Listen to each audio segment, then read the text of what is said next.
Hit it. Oops.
Russia thinks winter will finish what its army couldn't.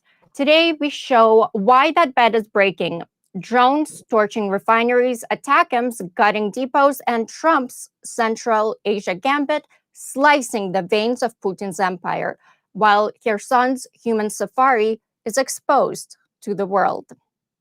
Welcome to Ukraine Update, where Russian lies get wrecked and freedom gets the last word.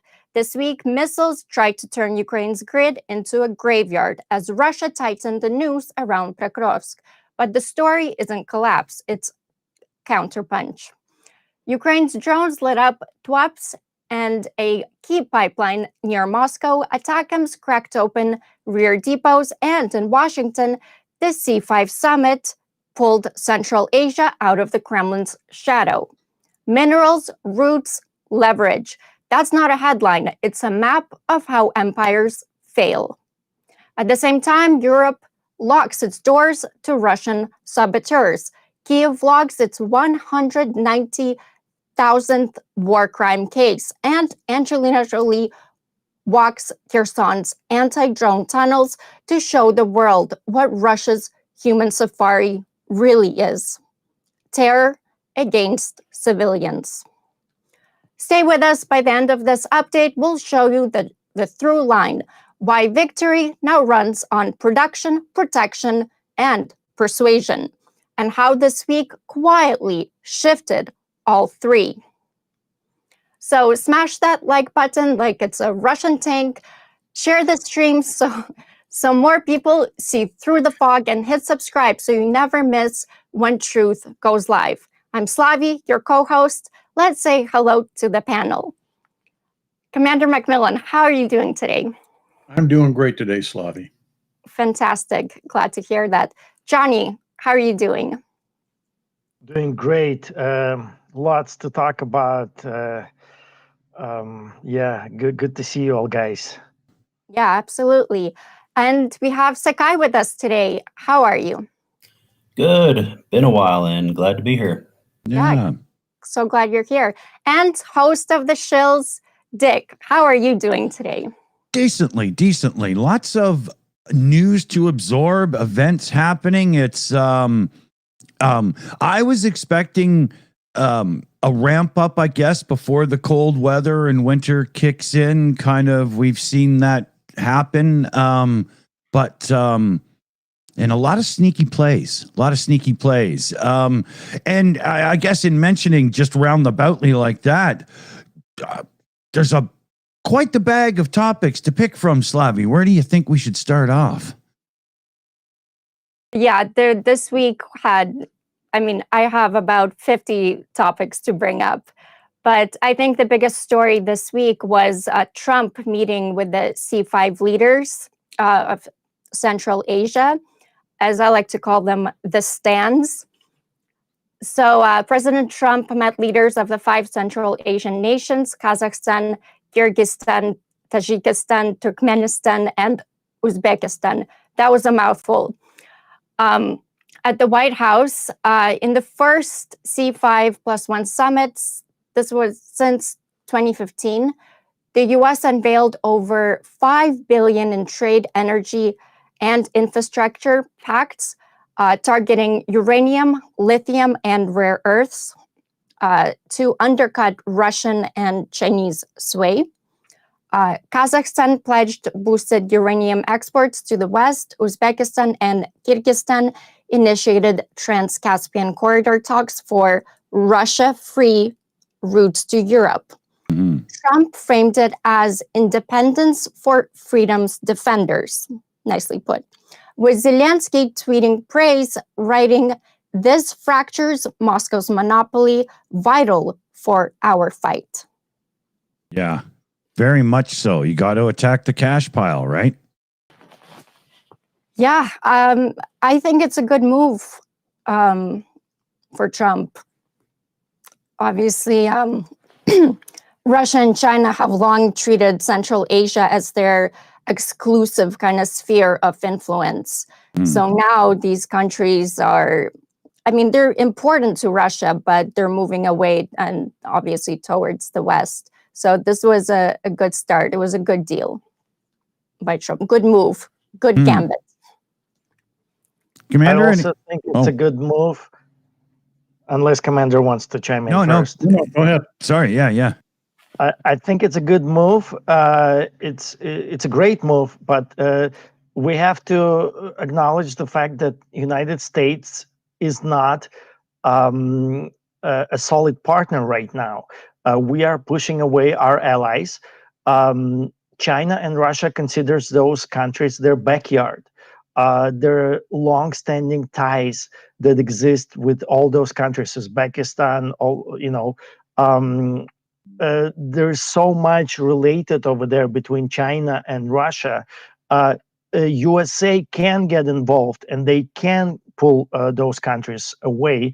But first we have to show that we're standing behind our allies, that we are a solid partner, that we're not going to flip-flop 20 times a day on our most sacred, like we're trying to attack Canada, for God's sake, and then you go to the backyard of Russia and China, and you're like, oh, I'm going to make you my partners. Those countries, they're looking out for their own behind, So unfortunately, I don't think Trump is going to achieve anything. He's just going to waste everyone's time, even though in principle it's a good move. But we are not a reliable partner right now.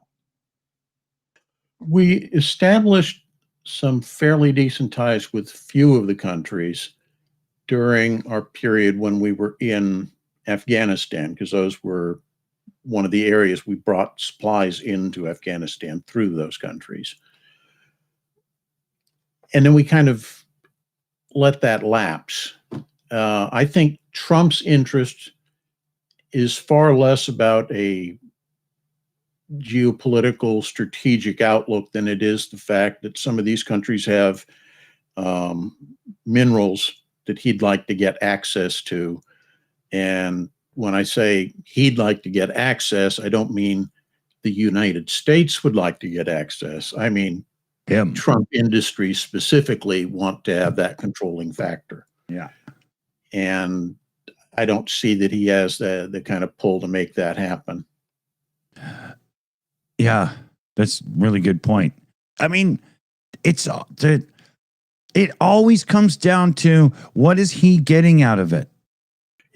As people pointed out back before his first term, the guy is purely transactional. Yeah.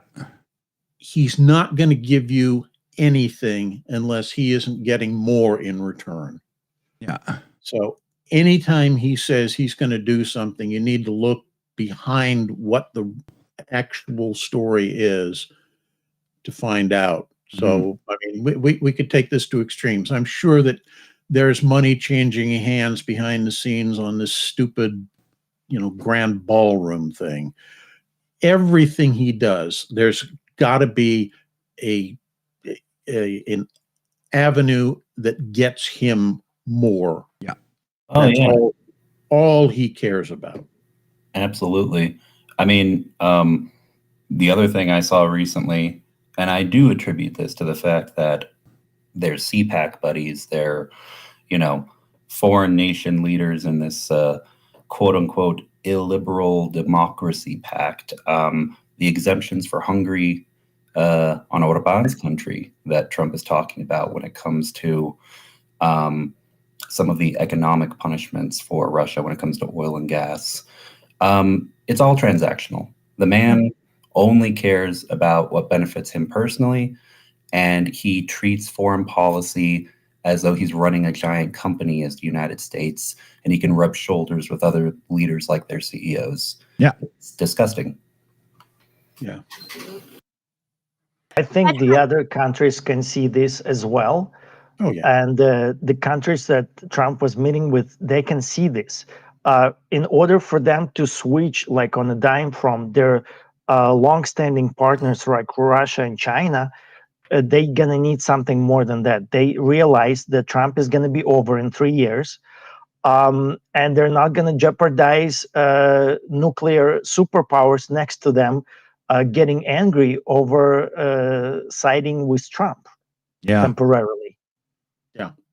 So I do have a list that I made of ways of how this helps Ukraine and in a strategic way. This cuts off Russia's backdoor economy.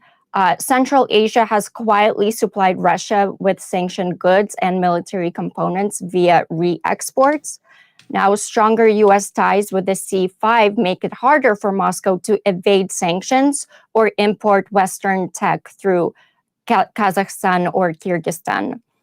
Opens new trade corridors bypassing Russia. There's a proposed Trans-Caspian corridor from Central Asia through the Caucasus to the Black Sea, connects to Ukrainian and European markets. And also this diversifies regional logistics away from Russian railways and ports, undercutting Moscow's control of Eurasian trade routes. And it weakens Russia's military-industrial supply chain. Yeah, it definitely, if pursued correctly, has a number of advantages to it. But I don't think that's what's going on here. I don't think he's looking at it from that standpoint. Do you think even though Trump has ulterior motives, he could accidentally stumble into something good here and it actually happens even though he wants his cut? What's the famous line about a stopped clock being correct twice a day? Exactly, right? Blind squirrel occasionally still finds the nut. Yeah. Every so often that dog is out at noon and the sun does shine on his ass. I love these analogies. Yeah. So, do we have any other recent updates? Any news from the front lines? Or yeah, we have a lot. Let's move on. Well, speaking of being flippy floppy, the very next day, Trump met Orban. Orban came to the White House, and I don't know if you guys seen the video, but basically, Orban, as I like to call him, Orban, he's just going on how Ukraine can't win and how anyways, but He has to keep checking his crib notes to see what Vladimir Putin is telling him to say. All of Russian narratives, everything to the T. And then Trump asks him if Ukraine can win. And then he says, well, miracles do happen, implying Kiev's defeat is kind of inevitable without divine intervention. Orkbin, he needs to go.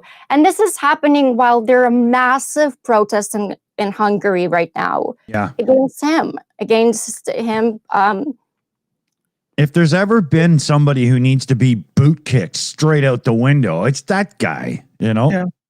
Absolutely. But, you know, Trump wants to curry favor with him because he's part of that same, cabal of despot, loser leaders. Yeah.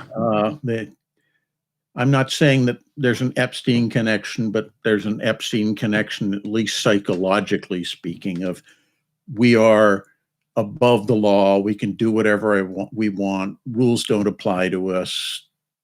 You know, all of that goes for Trump and Orban. It's the same mentality. That's why he curries favor with him. Oh, guys, not to go too far off topic, but on the topic of Orban, we've all known, I think it's pronounced Fica, but I say fecal because I consider him a piece of fecal matter. We've all known the issues with Slovakia and, Hungary, Slovakia kind of getting a little closer under current leadership. But the recent parliamentary elections in Czechia, in the Czech Republic, and the worrying trend of it shifting to the right with a conservative base that is a bit more Ukraine skeptic. I don't know if it'll go anywhere, but I've been hearing about them trying to create a new, I guess you could say, alliance within the EU to even bring Czechia in, with those other two countries to try to start blocking things for Ukraine, to assist Ukraine. So, I mean, I'm really hoping we don't see this trend expand to other nations. Yeah, I agree with you. But I think you need to look at history as kind of, a sine wave, cyclical, whatever you want to call it. We're not that far out from the wall having come down. And we're seeing that same kind of sine wave here of, we had the big resurgence of democracy, and then we started going down, and we're getting down into the pit where we're seeing the resurgence of authoritarian regimes. Yeah. And assuming that history continues as it has for forever, that will change, and the sine wave will start going back up again towards democracy and people, having a willingness to be empathetic with their neighbors. Mm-hmm. Yeah, I hope so. The only question is when that sine wave starts to recalibrate, Exactly. will it be in the wake of, a world war, a hot war, or a cold war, a la the, Velvet Revolution, the civil disobedience and pushback against the Soviet Union? Which way the pendulum will swing is what we're currently trying to figure out. Yeah. I mean, if you look globally, we're seeing a lot of kind of revolutions in countries, specifically oriented around young people getting really pissed off with the way the system is working, where, they're not being given a chance to get social, economic, and political influence in their countries. We've seen that in so many places recently. What was it? Nepal, I think, was one. I would say Madagascar. I would say you could put New York on that list a bit right now, Commander. Yeah, true. But I mean, it's more than just that. I mean, we'll talk about this in our show tomorrow, but there's other countries that it's happening. And when you see that kind of thing, you always see real harsh pushback and crackdown by the powers that be. Nobody ever voluntarily gives up power. It has to be taken. Yeah. with the guillotine.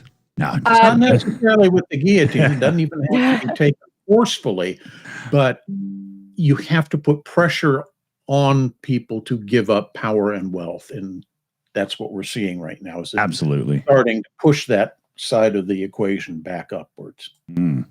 So right now, Russia is devoting a lot of resources to support people like Fico, like Orban, like anybody who is gonna try to come into power in their respective countries. So this resurgence of so-called despots, it's not an accident. It's heavily influenced by what Russia is doing right now. For example, we just talked about Fico. He was already a political kind of corpse. He already left politics, and Russia kind of revived him, kind of like Trump. Trump, he already had one term. He lost to Biden. And Russia kind of like with all the information campaigns that they dedicated to this matter, they brought Trump back. The same thing happened to Fico. Same thing is happening in every country in Europe right now. We just talked about what happened in Ukraine. In Moldova. And then, so it's happening in every country. In fact, like if we see like democratic parties winning, it's against of the general trend what's Russia is trying to do. It's a result of some political struggle that we all have to fight right now. Yeah, I mean, you look at this from. I'm a historian, so that's how I look at things. Look at what happens in France after the French Revolution. All of the countries in Europe with, their monarchies, the Prussians, the British, the Austrians, the Spanish, all of them attack France with everything they've got because the idea of a more equitable form of government existing threatens the existence of those autocracies. Yeah. That's kind of what we're seeing going on here. Agreed. Before we move on from this, I just want to kind of lay out of how this toad is been really causing some insane problems for Ukraine. Toad being Orban. He keeps vetoing Ukraine's EU accession over fake corruption smears. And also, just to say, it's actually Hungary that's the most corrupt country right now in the EU. And he's also, he's blocking sanctions, and he's killing the 50 billion in aid packages to barter for his frozen funds, I guess. Yeah. But yeah, and then he steals EU money because EU keeps giving him money, a lot of money. He pockets Russian gas bribes as well on top of that. Yeah.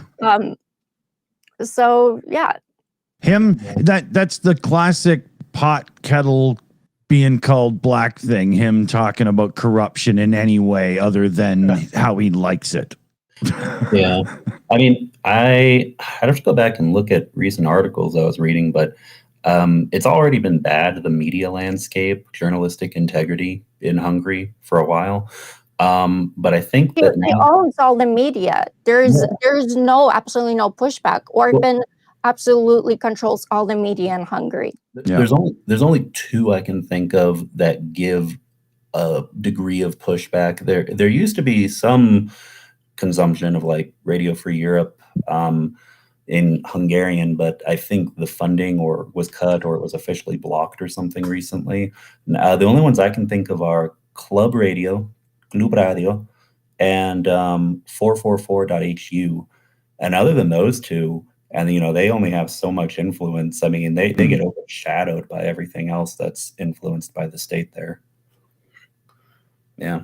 Yeah, they got a pretty iron grip for the most part.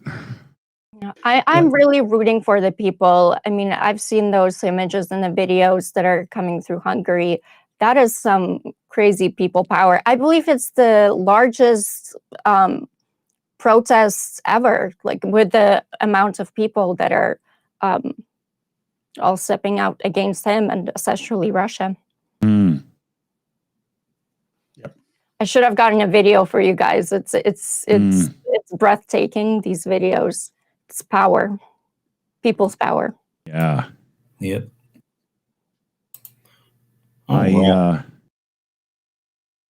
Just making sure I got a few things in the background here. Okay. Somebody, I unfortunately don't have my glasses with me. I can't read the full name, but they ask about why the EU isn't thinking about ejecting Hungary.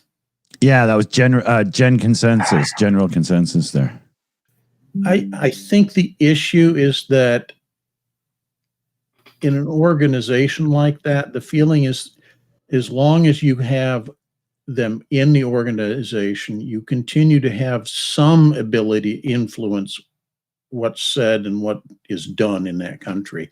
If you kick them out, you lose that ability, that level of minor, admittedly, influence, but at least something.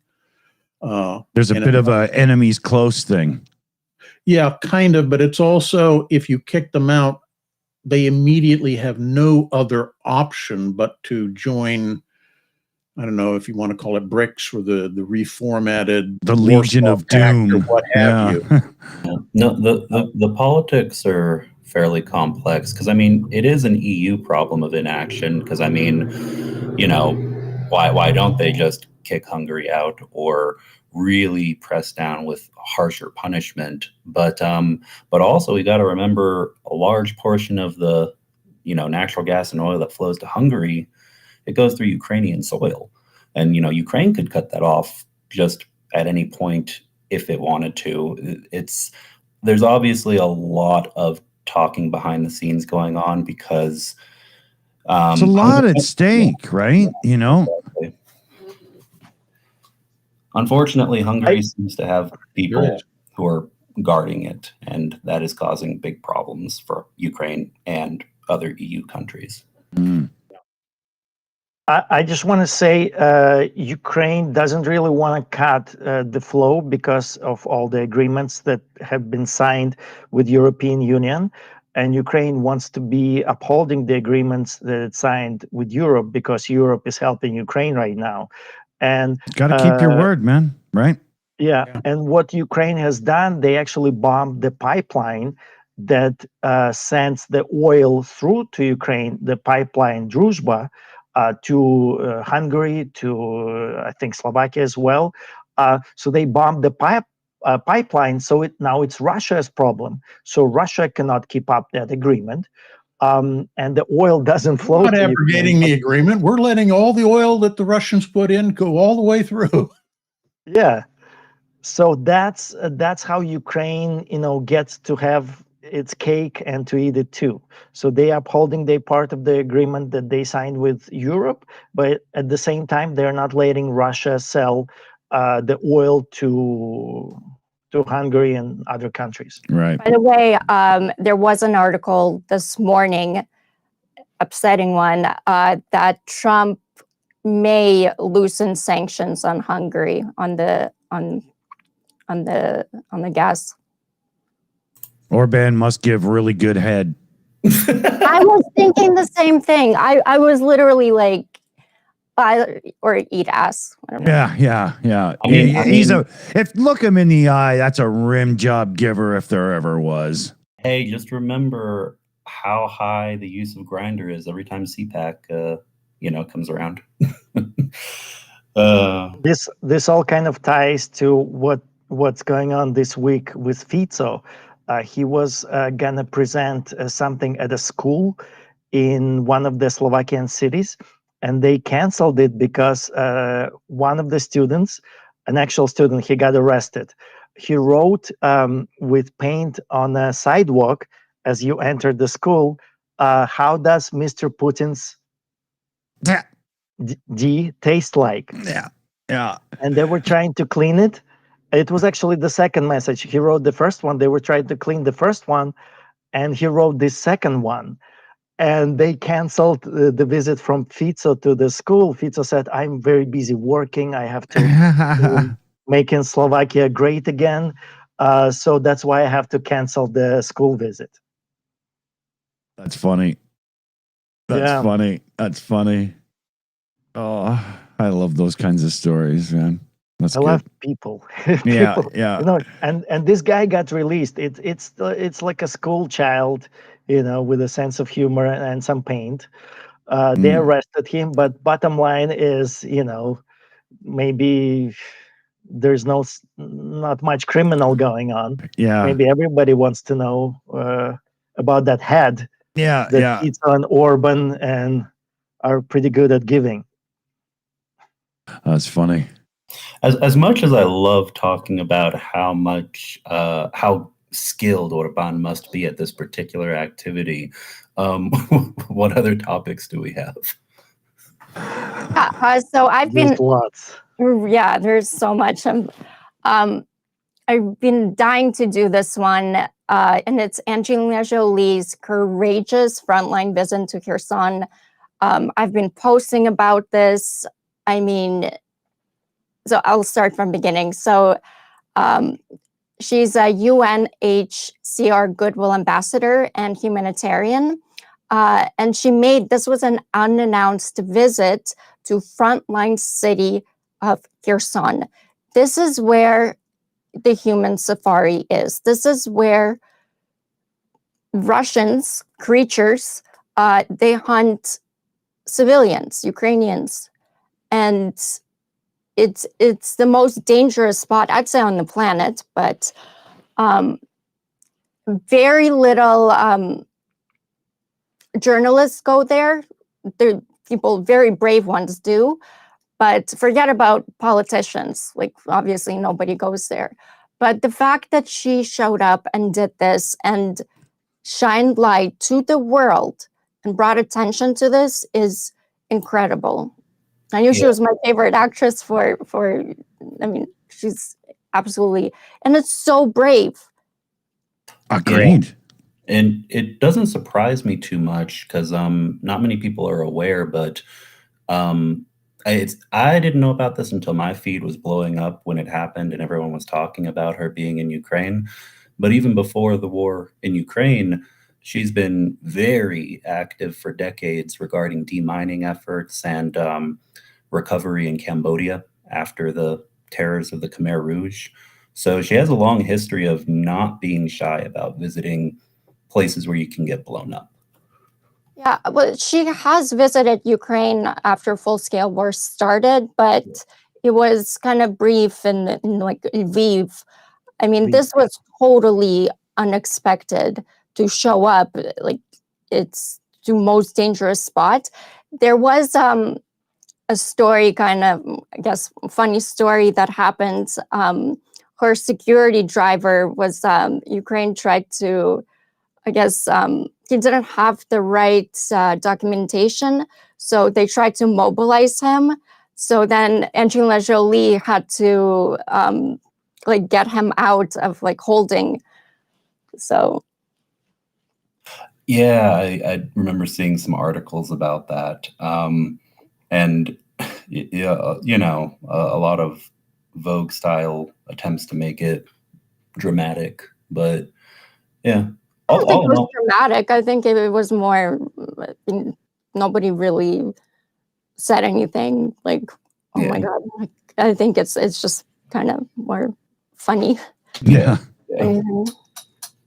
But so the mobilization and recruitment center that stopped him, their job is to they do mobilization, but mostly they do registration.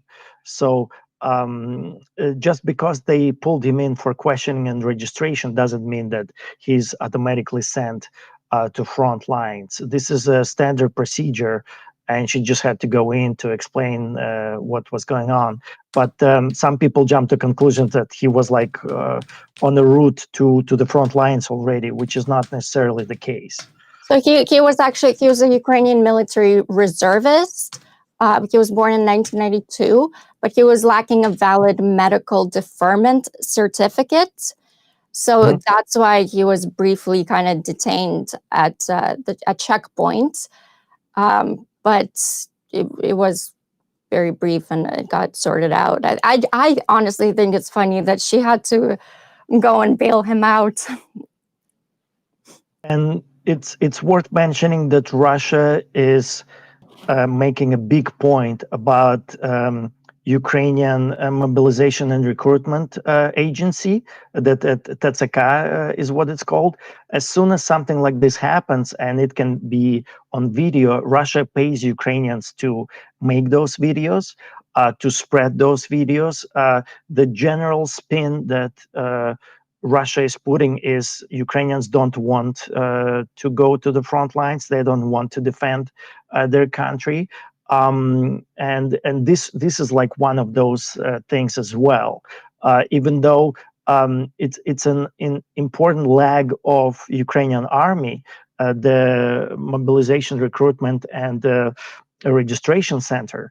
During a war, they have martial law, they have war with Russia. So obviously that's an important agency that's operating right now in Ukraine.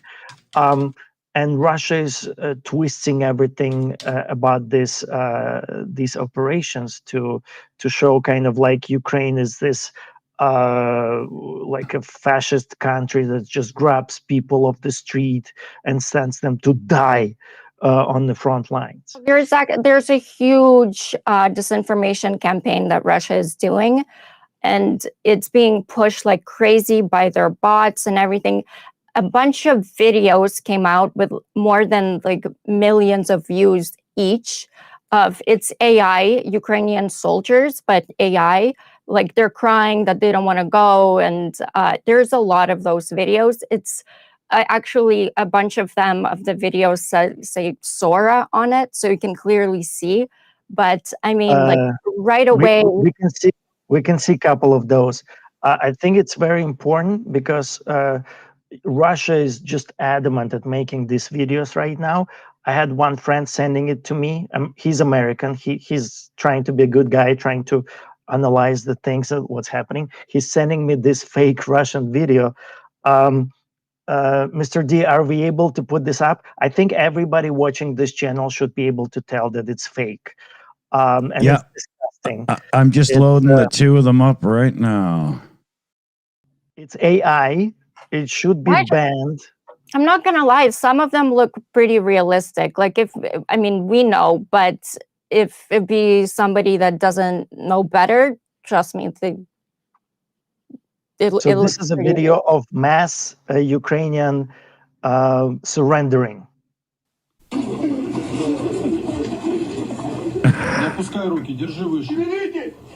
I mean, Sora is right there. I just was gonna say it's got the watermark. What the hell?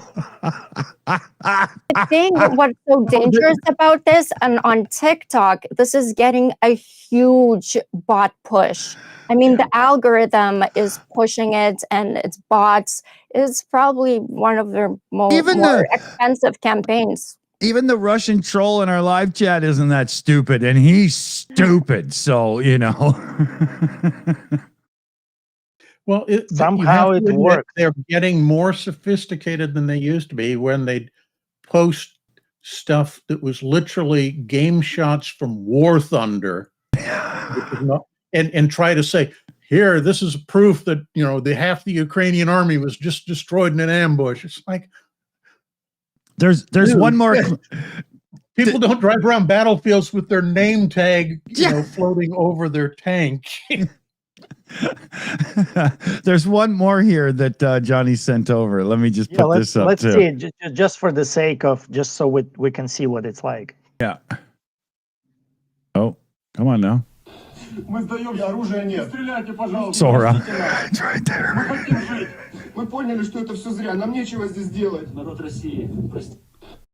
And by the way, they're speaking Russian, like Russian.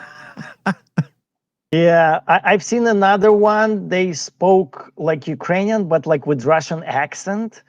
And every once in a while, listen, it's AI. They can Yeah. make it speak Ukrainian or French. It doesn't matter. We should just be mindful that it's all BS. Yeah. Yeah. No, I see this on Facebook, on TikTok, on Instagram, on YouTube. I mean, AI video generation. And the worst part is AI just makes it easier, but it's nothing new. It just comes down to one simple psychological pattern. People don't fact check. They'll accept what they see with their eyes immediately as truth a lot of the time. And so, the propaganda is just, it was rampant before, but in the last 15 years, oh man, it's gotten exponentially worse. Less than that in the last 5 years. Yeah. And as deep fake technology and AI stuff gets more and more sophisticated, it's going to become increasingly difficult to be able to discern what's real and what isn't. Very much so. Right. Yeah, we're going to hit a point where video evidence will not be admissible in a lot of courts. You'll have to have video and you'll have to have a witness for it to even be accepted, is my prediction. Yeah. I mean, it was only like a year ago that when you would see an AI thing, the person would have 6 fingers and blah, blah. And it's already advanced very quickly to the point where you have to look closer now. It's not obvious anymore. Yeah, drone technology has remained stagnant since the start of the war. The more people use stuff, the more sophisticated it becomes. It's the normal course of affairs. It develops, people refine things to make it better and easier to use. Yeah. I recently saw a vampire Baba Yaga drone in person, and I just was going left and right all around it, and I was like, man, this thing is a little more sophisticated than some of the quadcopters I've held before. Yeah, I bet. So, let me jump in. Go ahead. I just want to do a couple of shout outs because we started the stream with both Grunge Thing and Niles Knudsen redoing their memberships here. So huge thanks for everybody. That's very much appreciated. The member thing is huge, right? Channels love it. We love it. Thank you very much. And then Niles Knudsen also gifted out 5 Shills memberships. So second round of applause for Niles. Big shout, man. Thank you very much. And remember, if you're the last one to get gifted a membership here on the Shills, you get today's bar tab. So send us your info and I'll make sure to get the bills out to you. I also have a shout out from, I got a super chat from S. Walsh Gummer saying, love you all. Awesome. Thank you so much. We love you right back. Very much. Very much. Too. So much love on this channel. Yeah. Commander, you were... This is a story from Institute for Study of Warfare I think is worth noting. I'm not going to read the whole multi-paragraph thing, just a couple of highlights here. Layoffs at Russia's primary tank manufacturer, I'm going to botch this, so bear with me, Ural Vagonzavod, or UVZ, Perfect. Which I will continue to refer to it as. Anyway, indicate that Russia may be struggling to balance civilian and defense industrial needs as economic restrictions increasingly degrade their economic ability to produce equipment. Streamlining management and administrative expenses, unquote, and has denied reports of a hiring freeze. UVZ announced on the 10th of October that it will shift some employees to 4-day work weeks starting in December, citing declining demand for civilian vehicle production. Now, read between the lines.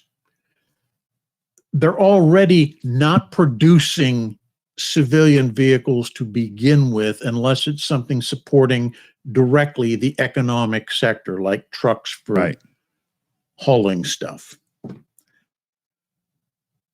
The fact that they're talking about reducing work hours, reducing and firing personnel, dropping by 10% or more, et cetera, from this facility, which accounts for over 75% of Russia's tank production, tells you how bad things are getting. It's also an explanation of why increasingly at the front, you're seeing fewer and fewer mechanized forces trying to make advances, and instead focusing on people on motorbikes, mopeds, and little dune buggies trying to get, through the lines, because they ain't got the capability. So this is kind of indirect proof that the economic sanctions are definitely having an impact if they have to cut back that level at the only place that really produces modern tanks for them. So I just thought that was interesting. On that note, should we talk about Pokrovsk? I think it's a pretty big topic. Yeah, unfortunately. So just to break down kind of what's happening right now, Russian forces infiltrated Pokrovsk suburbs like Alexandrovka and Gnatovka, encircling Ukrainian defenses after 21 months of siege, per ISW maps. Ukrainian counterstrikes in Dobrobylia slowed advances but cost 1,300 daily lives. Orc lives. Zelensky rejected Russian media access to expose the crisis. Yeah, this is this year's Bakhmut. Yeah. Yeah. I also have a comment by Madyar, which he's a commander of Ukraine's drone forces. He said, "We lost 27 of our own. In return, we destroyed 24,895 Russian troops and 950,000 targets.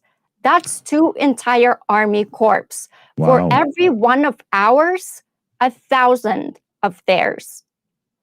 End quote. Wow. Yeah. So I think that's a slightly exaggerated statement, but not hugely so. Yeah, anytime when Ukraine have to face up to the reality, Ukraine is losing troops. They're losing ground because they are losing troops. The Russians are simply more willing to kill off effectively an entire generation in order to gain, a couple of feet, a couple of meters to meet Putin's demands for some victory to hang on the walls outside the Kremlin. An exaggeration to describe the Russian army like orcs or an army of conscripted peasantry. Or you spend a week in Tuva in the Russian Federation, you will realize that they're banking on the fact that lives are expendable and people are just conditioned after centuries to go through the worst bullshit. Whereas Ukraine actually values the lives of their soldiers. Very much. Also, a lot of times when Ukraine is putting out these figures, I actually tend to think that Ukrainian figures are quite accurate, because it's the first response is because Ukraine is involved in the war. You want to think that, of course, they're exaggerating all these figures, but time and time again throughout this war, a lot of times these figures have been confirmed by independent analysts, in UK, in United States, and stuff like that. The city of Pokrovsk has had population of 50,000 people. It's like a very large village or a very, very small town. My town's smaller, and I know how small my town is, right? How small is your town? 30,000, and it's just like a little thing nestled in a valley. I mean, I can walk Dude, from twice one as big end as to the mine. other. I mean, I could walk this town in an hour, the long direction. Do you live in the Shire? Kind of, you know. Canadian So- Shire. It's just, you know, we have even more beer than they did. So I've read the report that Russians easily lost 60,000 people in Pokrovsk in the last 2 years. So Keep in mind, I mean, I do not is doubt that. drone warfare too, so that's a lot more casualties, and of course, Ukraine is killing it with their drones, or shall I say, killing the creatures with the drones. Mr. D went to count the heads in his town. Once he gets to 30,000, he'll be back. No, I wonder if Putin's getting green stamps for every person that gets killed, maybe. What is green stamps?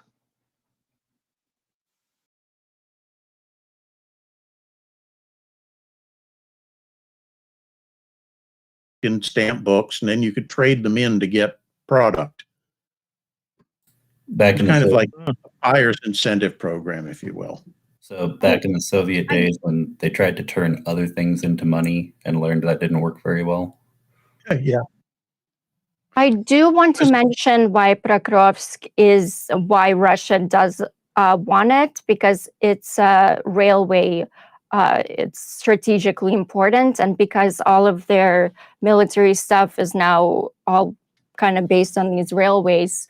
So that's why Russia wants it, but Ukraine will just blow it up, most likely, if not already. yeah. But it's Yeah. for their Russian logistics and.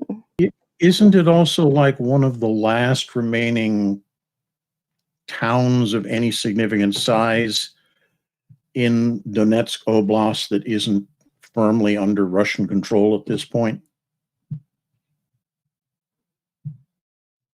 I don't know, possibly. I know that Russia has not Hello? captured any. Oh, he's got a. Can you guys hear me? Commander, reflip in if you're not hearing Johnny. Reflip in. Yeah, refresh. Yeah, here he goes. Okay, go ahead there, Johnny. So Russia had not captured any kind of significant in any town since Avdiivka. That was like 2 years ago, which they at that time they proclaimed, Ukraine is falling. That's it. Avdiivka is not a big town either. But since then, they were not able to do anything. Right now, they need something to boost the morale on the front lines. Of course, they're gonna spin it. It does look like Pokrovsk is probably gonna fall because that's a Ukrainian strategy. They trade a little bit of land for time. For us, for European Union, for United States to come to terms. Oh, what are we doing? Should we send more arms to Ukraine finally? And Russia is going to spin this to the max. They're going to use this to talk to Trump to say, listen, Pokrovsk has fallen. Oh my God, to Fico, to Orban, as Slavi is saying, so they can use it as their talking point. Oh, did you see Pokrovsk has fallen? So that definitely means Ukraine is going to fall. And I think on this note, it was kind of awesome and amazing that Zelensky just visited Pokrovsk front lines this week. He risked his life to kind of go to those command centers. He gave out the medals, the kind of like acknowledge the effort that Ukrainians are doing, risking their life for their homeland over there. Yeah.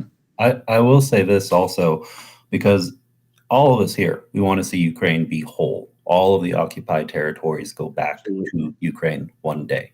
I think, I mean, I don't want to speak for everyone, but I feel like we all can agree on that.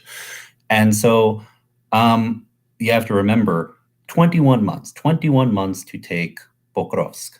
Not to take like giant, huge swaths of additional parts of eastern Ukraine, to take that city.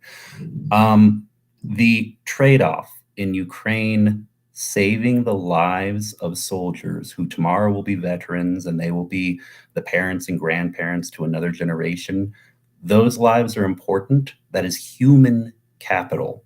That is important because the way Russia is blowing through their people, the ratio of death on both sides, it's going to have a catastrophic effect on Russian society, its economy, its structure at its core eventually. And if Ukraine remains stable, Ukraine has a stronger chance at restoring those territories in the future, is my belief. By the way, there are more Norks as well. North Korea deployed about 3,000 of them to the Russian kind of rear areas for logistics, and that made like freeing units for Pokrovsk. And yeah, I guess now Russia is exchanging drones, like drone tech, in return for, I guess, 3,000 Norks. Wow. There are also a notable number of friendly fire incidents occurring between Russian and North Korean units. Apparently, the language difference is creating some really big headaches. I am not surprised. Mr. Russian will yell out, "What's the password?" And the North Korean will return fire, figuring that, obviously you don't speak Korean, therefore you must be Ukrainian.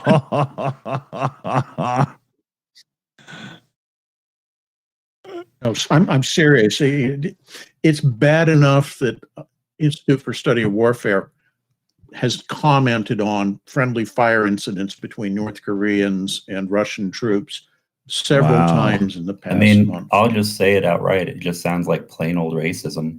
It just sounds like xenophobia.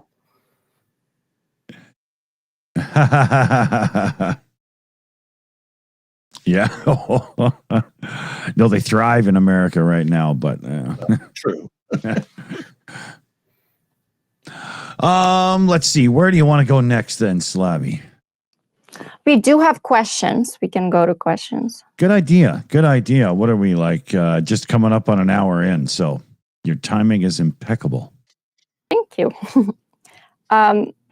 We have a question from Broadcast Cat saying, Orban is asking Trump to help him win the next election. Is this sign Trump is the only person to rely on supporting him? Yeah, Orban doesn't have friends. Of course, Trump is the only one. Yeah, I struggle to think of anybody who would be standing up for, I can't think of anyone currently in power, but I want everyone here to remember that this is politics. Things change quickly in countries, as we have seen with the United States. Yeah. There's the connection of, talking US and other nations in France, the Heritage Foundation now pumping support into National Rally in France, US-France far-right connection there. There's, like I mentioned, the parliamentary elections, some worrying changes in Czechia.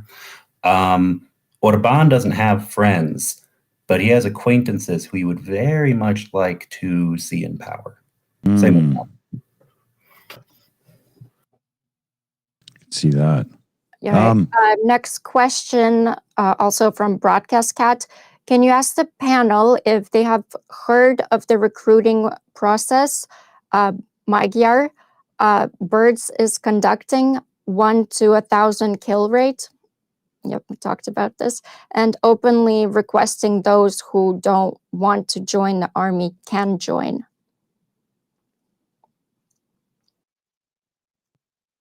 I'm not sure I understand the question, but Those well, who it's more don't like want to join a the army can join. I feel like I kind of need to have it visually up on the screen to process it. Could you repeat it one more time, Slavi? Like red line. It's not me. It's Yeah. I So got to write the questions, I guess. If you okay, so can you ask the panel if they have heard of the recruiting process Mike Yar Birds is conducting? 1 to 1,000 kill rate and openly requesting those who don't want to join the army can join. I've heard of. Oh, go ahead. Oh, I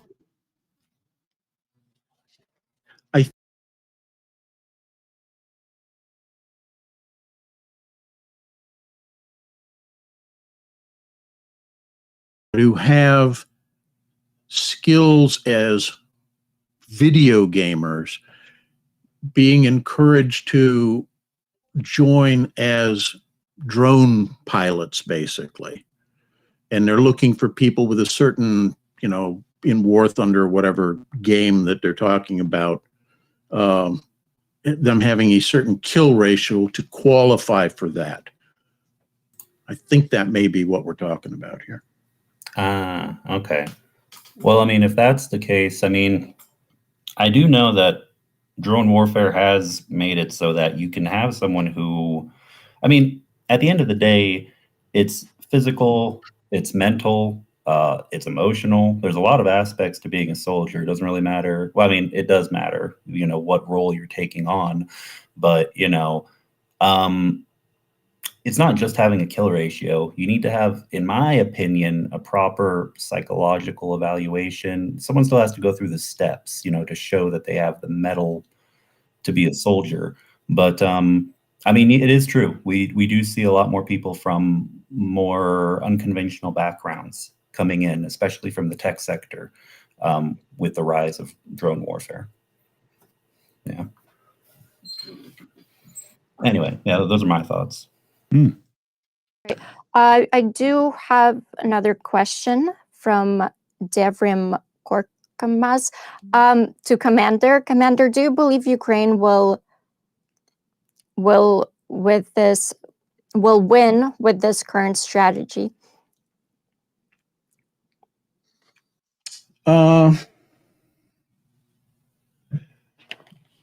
That's a tough question to answer.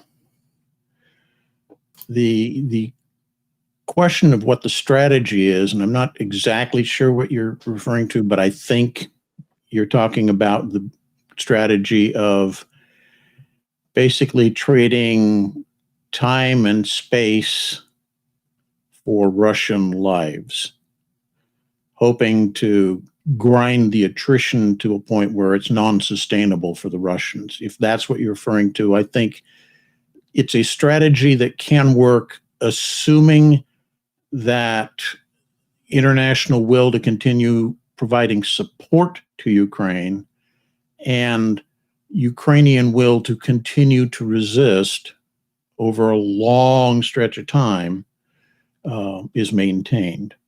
If either of those two elements falters, then that puts that strategy at risk. Does that make sense? Indeed. I agree. The only thing I would add is, I think you said it perfectly, just what do you define as a win condition? What do you define as winning? Yeah. I mean, that's the big difference. If you're talking about, will it work to get back all the territories, completely push out Russia, a full absolute military victory? No. But can it create the conditions for Ukraine to one day be whole and have the territories again? I believe it can. But, that goes into a lot of what ifs and trying to predict the future. So, yeah, I guess it depends. And a lot of it is really domestic Russian politics that will decide the outcome. Good point. Less than what's occurring on the battlefield. Russia has to balkanize for Ukraine to be whole. I do believe that with my heart. I totally agree. Mm-hmm.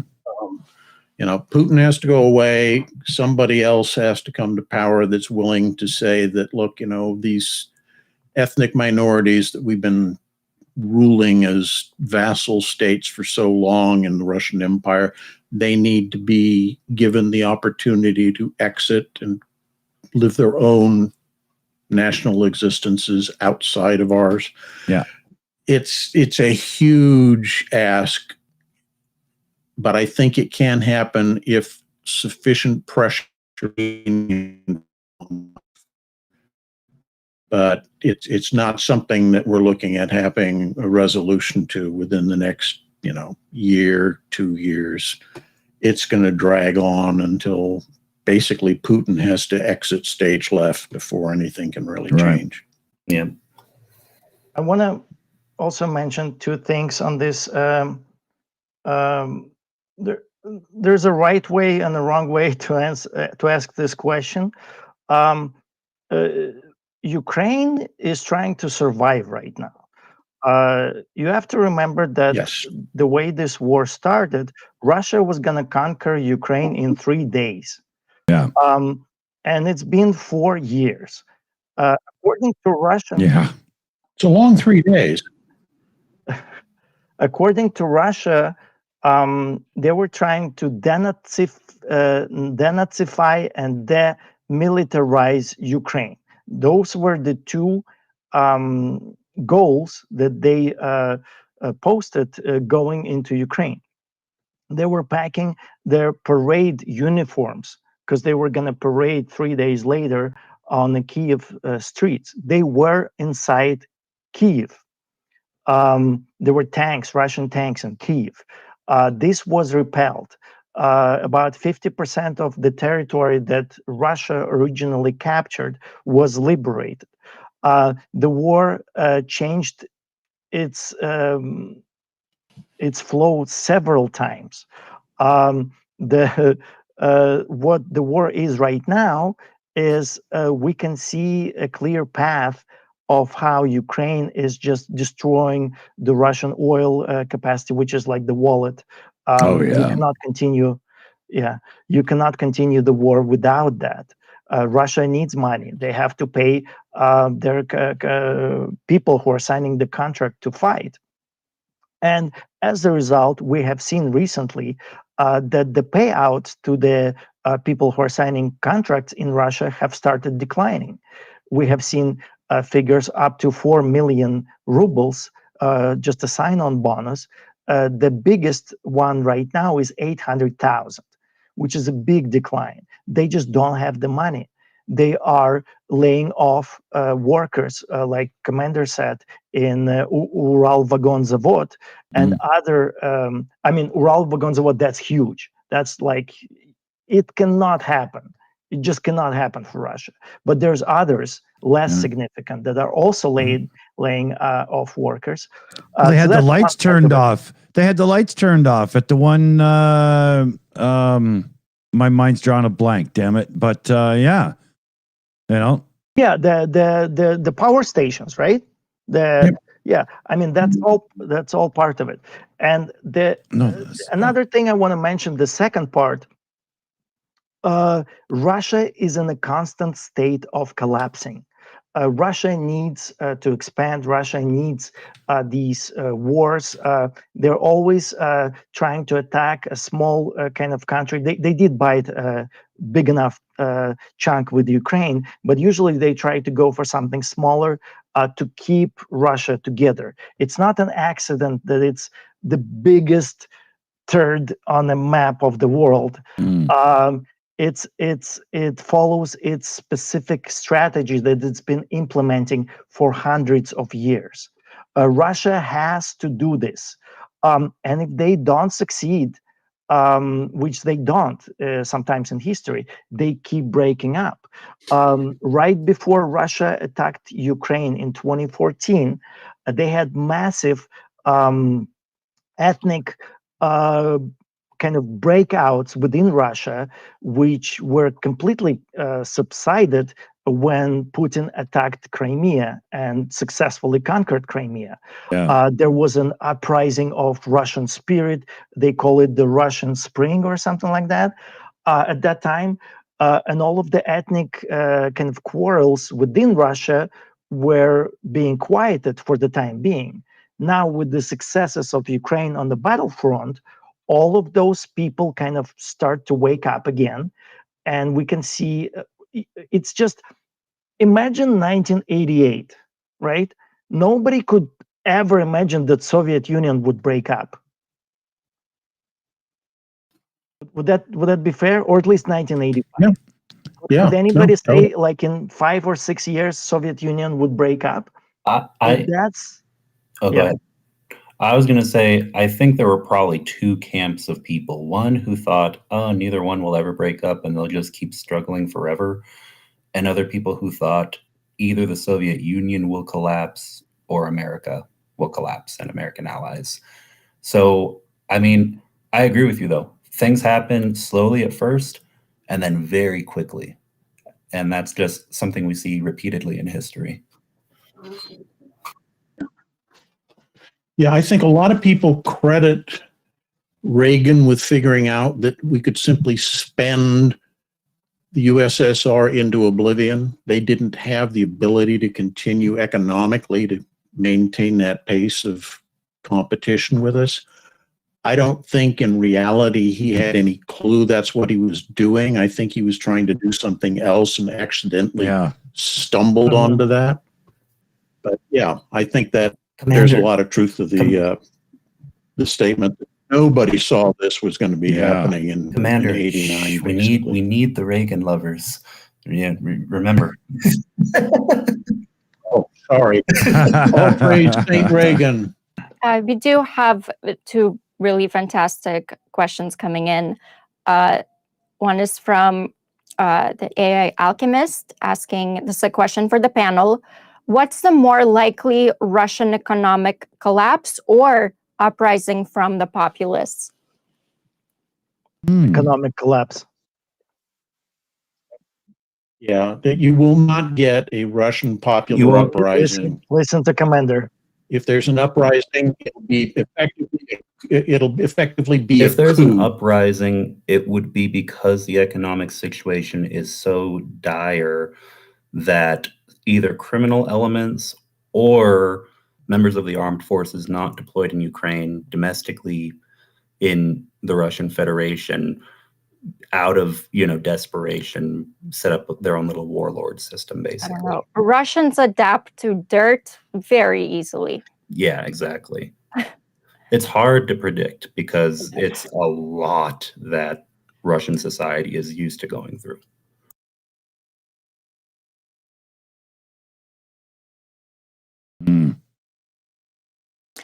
I do want to do this news, and because it's everyone's talking about this.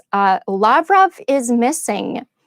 He hasn't been seen anywhere for a couple of weeks. He was a no-show at the G20 summit.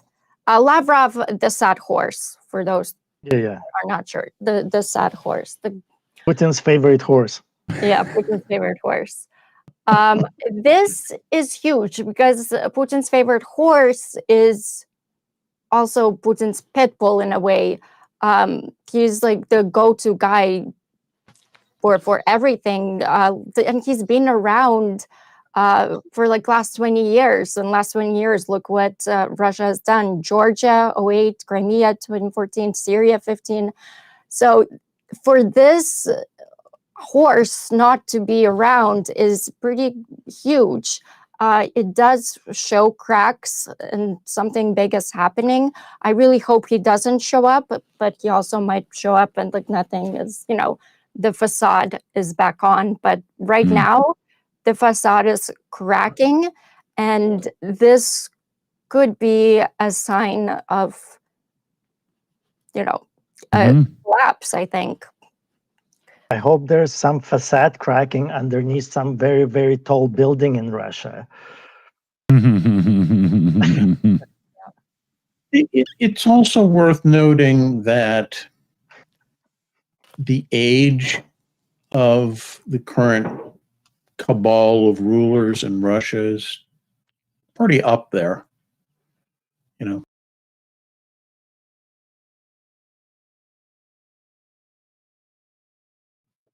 So, well, this actually it's didn't not have uncommon for them to take breaks where they go to the spa for the healing. I do have a note that Lavrov didn't have any like health risks or anything. Like this wasn't really on the radar. So this is very mysterious kind of disappearance. But yeah, they do go missing and then they pop up. Remember, not Gerasimov, the other guy. Shoigu? Yeah, Uh, Shoigu was missing for like a couple of weeks. Nobody has seen Shoigu for. Mm. Usually they just turn in for a Botox operation. They do change their face. Yeah. But this is, I mean, I still think he's the highest official. This isn't Yeah, he's like one of the somebody top three. I think the significance of this is probably it's health related, even though he didn't have any health issues at the moment. But old age on its own can contribute to that. He's a very important. I'm sorry, I couldn't hear you. Did you have your microphone? Cool. What? Yeah, we couldn't hear you for a sec. Oh. Slavi. Oh, no, I had my hear you microphone, now. but I do want to say that there is. My dad was telling me this from from his channels that he watches, that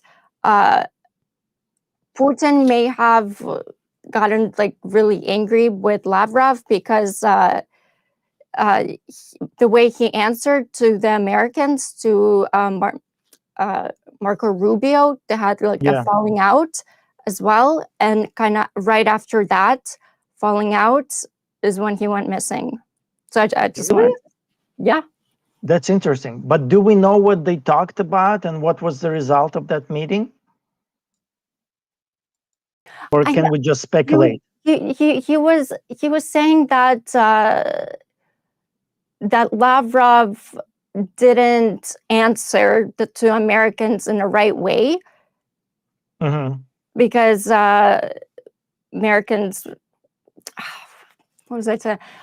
Basically, it was about like Putin wanted Trump to do like something, and then he probably blamed, and Trump didn't, because he was like, no. And it was probably the sanctions, and then Lavrov got in shit for it.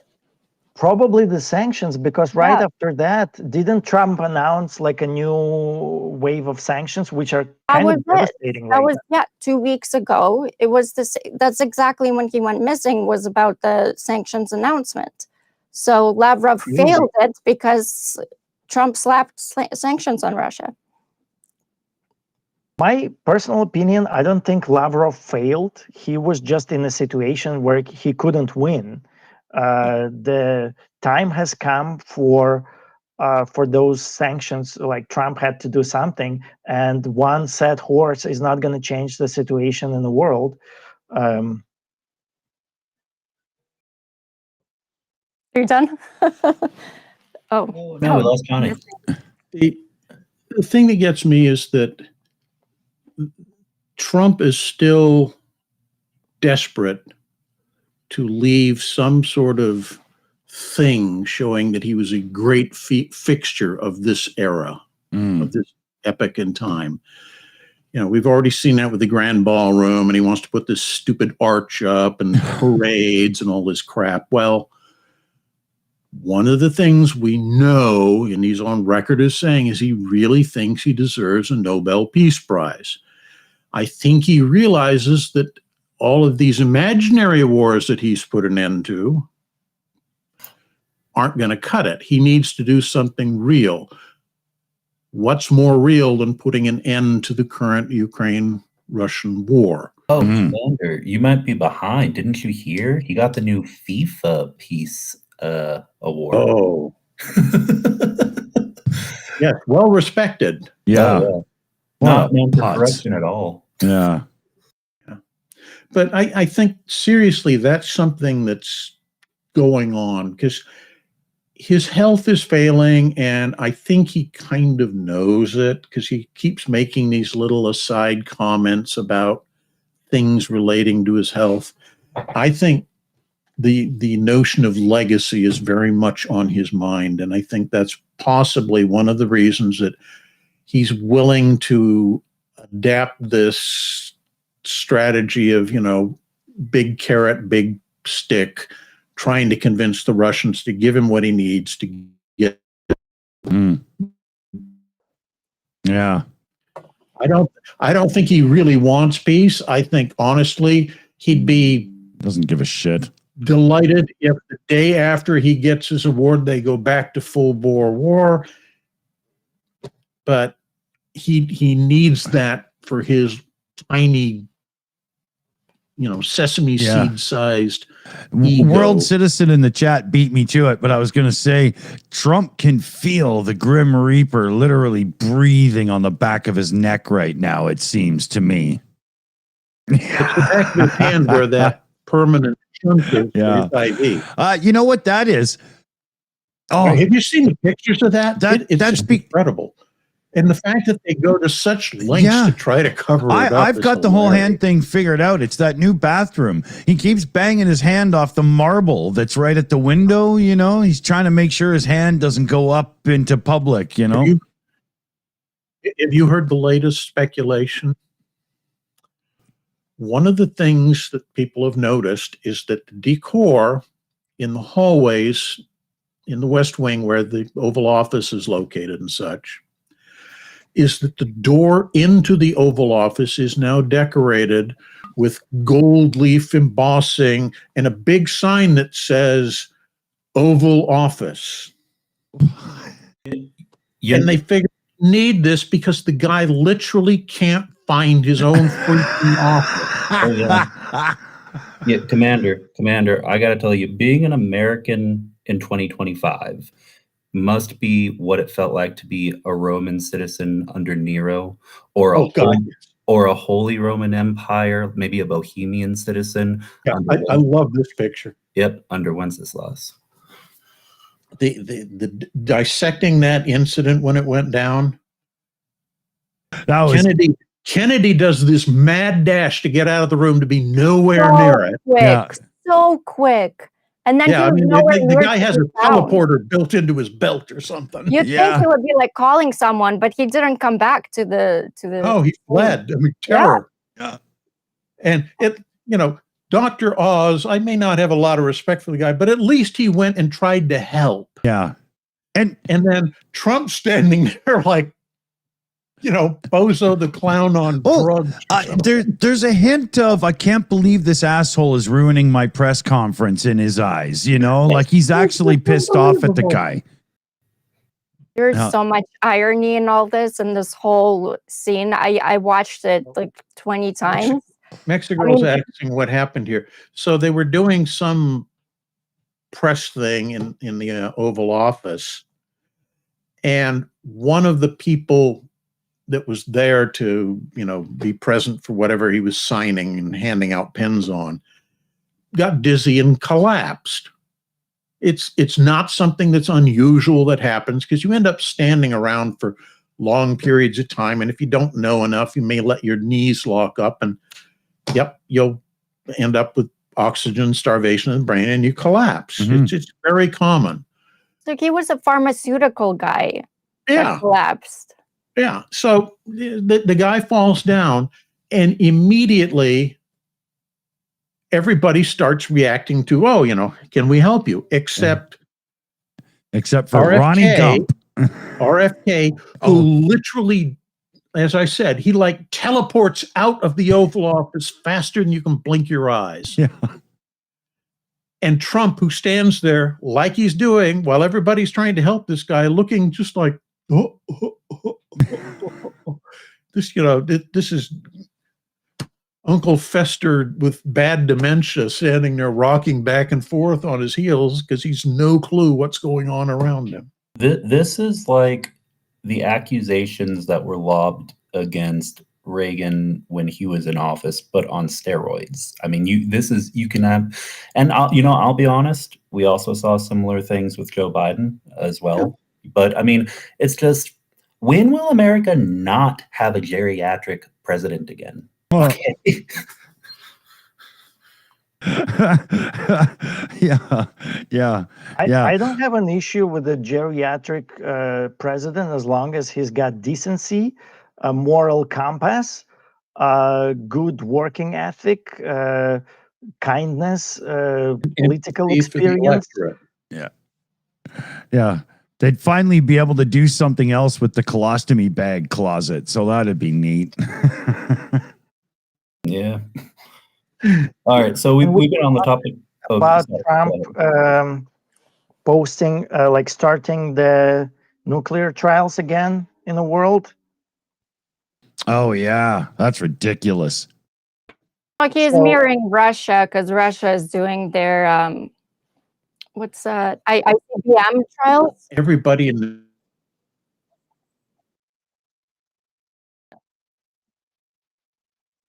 Yeah. Yeah, this is huge. So without consulting anyone, Trump posted on Truth Social that he instructed the Department of War to start testing our nuclear weapons on an equal basis, as he said. None of that was true. And also, this was in response to Russia and China testing out new delivery methods. Like Russia announced they have this Poseidon, and the other one with the like a nuclear reactor as as a delivery method, not as an actual warhead. And this started basically Russia and China. They paused in awe for a couple of days, and then they came out with their own statements saying like, this is great. Basically, Russia's defense minister said, well, Putin said that they will start doing nuclear tests. And Russian defense minister said that in view of Trump's statements, even if American side will avoid giving explanations, official explanations, this will change nothing because if Russia doesn't start appropriate measures right now, time and opportunity for timely response will be lost. So now Russia says they have to test nuclear weapons because they are victims. They're poor things just reacting to the evil world which Trump might be a part of. This is just incredible. China is on the same page. They're basically high-fiving each other right now. This is the biggest gift that Trump could have given our enemies. And he did it like without consulting anyone. And this is gonna, it's already made our world much more dangerous. We don't, nobody needs nukes doing anything, nothing. Just no. Last time Russia was testing nukes was in 1990 and United States in 1992.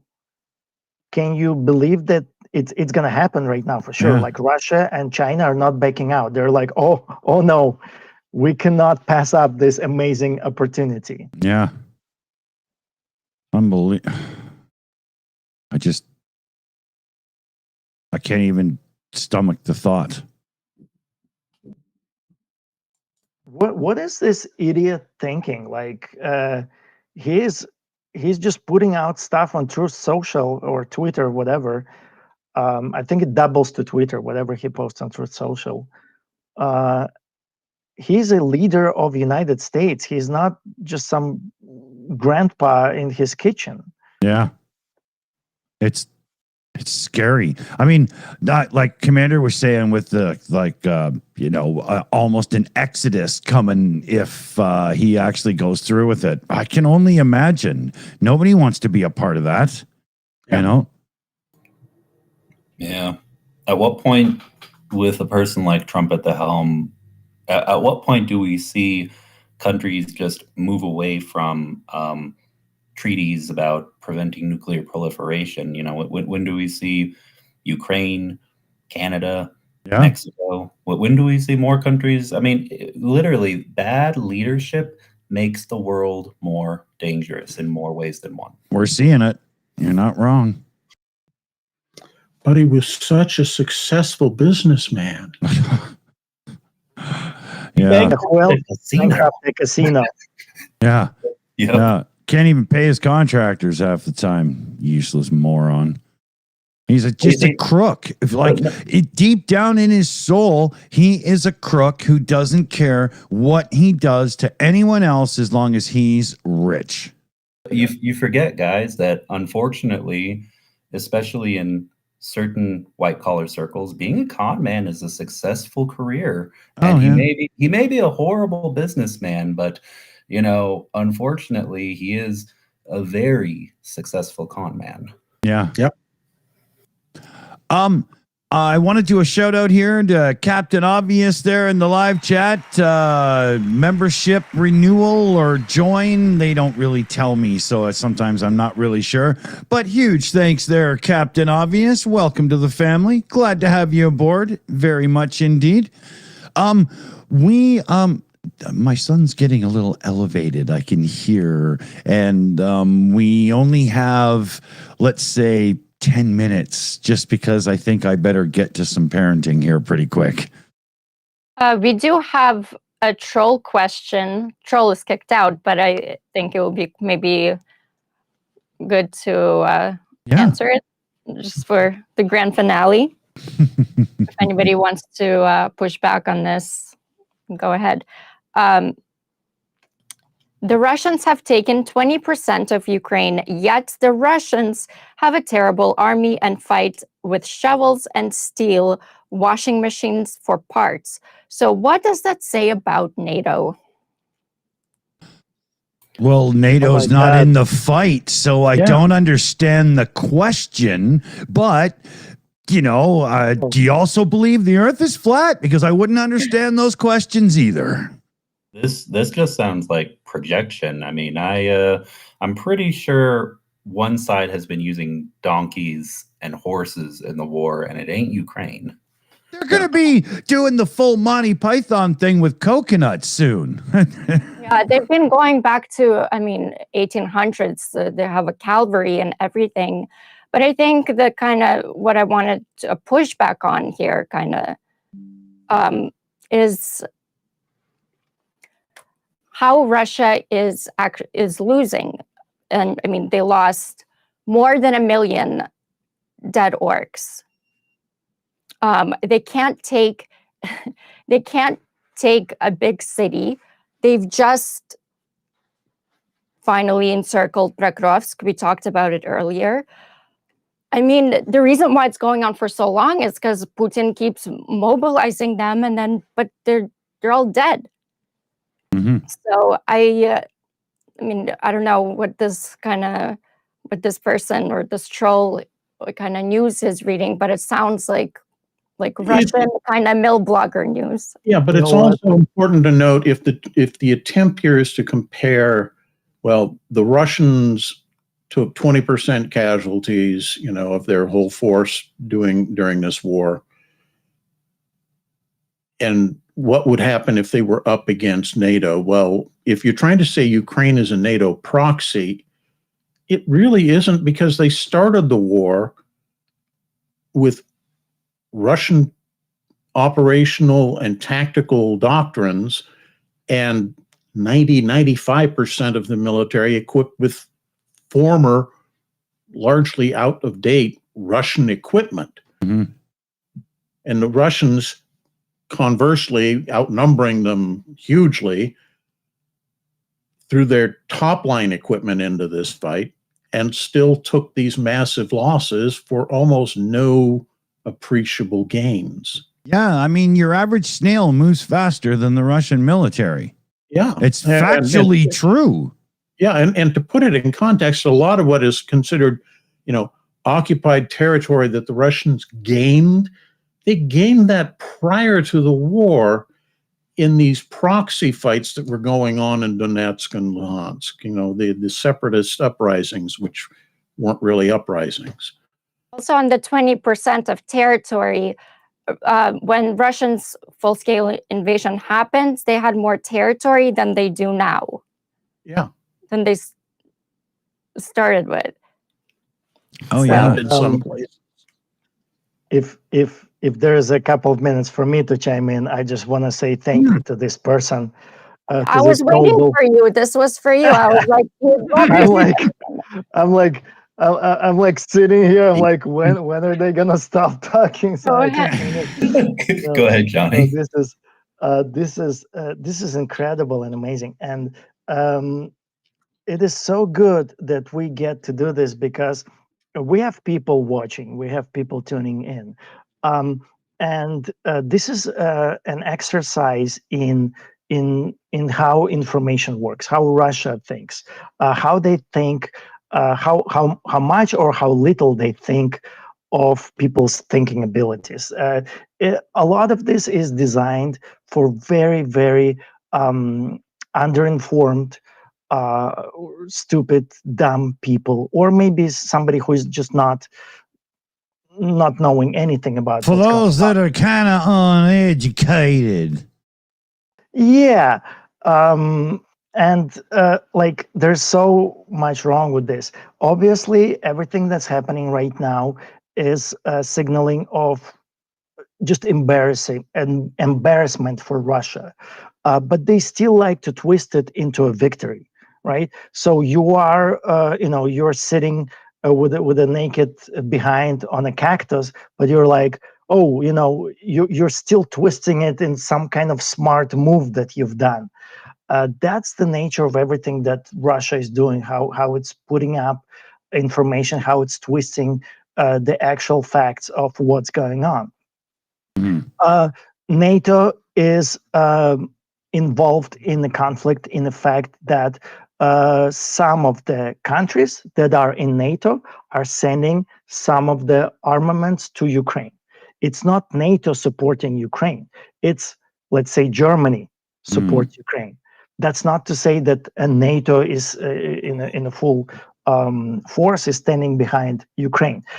Russia, to signal how great their achievement is saying to their stupid population within Russia that they're fighting against NATO. They're not just destroying a small country that they've been corrupting for years and decades.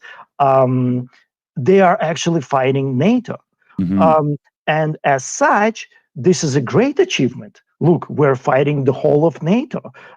They always saying how evil and scary NATO is, and now look at us. We're taking 20% of Ukraine, like they've taken 20% of NATO territory, right? Right. Of course, If they'd actually been fighting NATO, that this war would have been over probably in about 6 months. Yeah. Russia would never attack NATO. They never No, tried they're to not that attack stupid, but a yeah. peer adversary. They always choose somebody very, very small. The reason they attacked Ukraine is because the president of Ukraine was a Russian agent. The minister of defense of Ukraine was a Russian agent. The prime minister of Ukraine was a Russian agent. Basically, the whole of the Ukrainian politics was Russian agents. They're all inside Russia right now. Mm. It was kind of stupid for Russia not to attack Ukraine. You would think that they actually went against Ukraine like an equal kind of strong force. They attacked pretty much a defenseless country. When they started this whole thing in 2014, we did not even fight for Crimea. The fight in Donbass started with volunteer battalions. Russia was killing 1,200 Ukrainians per day. But the volunteers kept on assembling and coming and trying to give a fight to Russia until Ukraine elected a new president. It was 5 or 6 months before an actual Ukrainian army was assembled. Can you believe that? So Yeah. this is a Ukrainian heroism that gave rise and fought this huge, very prepared, very calculated Russian invasion. Anyway, Mhm. And on NATO, though, I have to push back a little bit. I did watch a couple of military analysts talk about this and saying that if Russia were to attack, NATO isn't ready For example, when Agreed. Russia sent, what was it, like 50 drones over to Poland, Ukraine had to shoot them down. They didn't know what. And Poland, they have, a great army, but they're not battle tested. They didn't know how to shoot down just like 3 drones. They were going after it for hours. So as great as NATO is, they're not quite battle ready. It also depends on how you define NATO. If you define NATO as all the European countries and the US full-heartedly, completely, wholeheartedly supporting sending in logistics, sending in troops, that's one thing. If you're talking about NATO with just the European members, then that's a different story. I'd say NATO. It's also a different story in terms of mobilization. NATO is not mobilized for the fight yet. Also, what I'm leaning towards is NATO means Ukraine. Ukraine is the best army, battle-tested army right now, probably in the world. They in got Europe, a lot of modern sure. skills. They got a lot of this new stuff really wrapped up, In Europe, for sure. In NATO alliance out of it, NATO needs Ukraine. Ukraine is the only country with a modern generation with modern trench warfare experience. That is incredibly valuable. I mean, to this scale. This scale of trench warfare. Yeah. And also they have the drone tech. Yeah. I was gonna do. There was a news about Peter Thiel. You guys know I can't stand him, but his drones, they were testing them in Germany. They failed. None of these drones that people are testing are as good as Ukraine's, $500 drones that are battle tested. And also it takes in Ukraine, there's these drones that they create, they go straight to test to the battlefield. It's really quick. Anywhere else, you have to go through a lot of waiting time, the bureaucracy of it all, to get to test even these drones that they're creating. So, Ukraine has the system. Yeah. Ukraine builds drones to go into combat with. That's why they make them. That's why all those people, all those small startup companies, they're building drones for use in a war. Mm-hmm. In NATO, in general, all of the drone technology is being generated not to go into a war. It's being generated to create profits for corporations. There's a fundamental difference of what's going on there. Yeah. Oh, yeah. Bring NATO actively into a war, and that paradigm shifts. Good point. I'm going to shout out a huge thanks to our team here. We got Shayna, we got Mexi Girl, Liam Wakefield, Carpazian, the AI Alchemist. We got Chris Lundy, Janine Terblanche, Jose, and Super Chat Matt. Huge thanks to the team, because you got to have your team. I'll send it over to Slavy and we'll do our little thoughts and wrap-ups here. Yeah, I guess this war has become more than lines on a map. It's a test of what the free world is still made of. Ukraine isn't just holding a front line, it's holding the line between light and the dark ages. And as missiles fall, as cities rebuild, and as soldiers fight with what little they have, they're proving something the Kremlin creatures will never understand. Freedom doesn't surrender. It multiplies. So guys, please keep sharing, keep speaking, keep standing. You're not just viewers, you're co-defenders in the information war. To our incredible panel today, thank you so much for your courage and clarity. To the background crew, and Unstoppable Mods on all the channels. You're the reason the stream stands tall every week. And to every single person who tuned in, who liked, who shared, who donated, you're not just supporting a show. You're supporting the story of a nation that refuses to die. Because if Ukraine falls, the free world falls with it. Every democracy, every liberty we take for granted becomes fair game for tyranny again.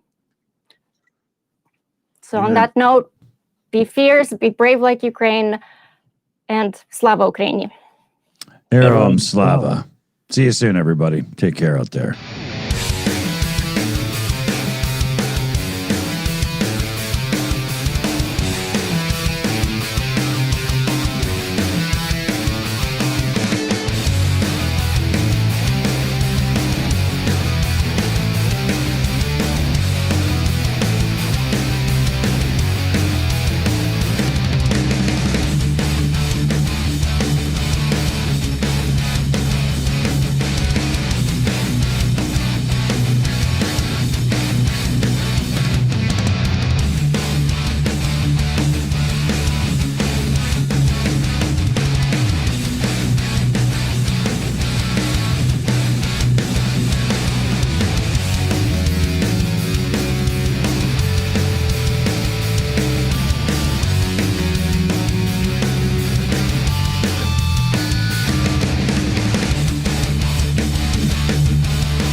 It's over.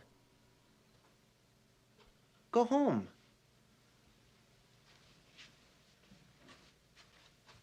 Go.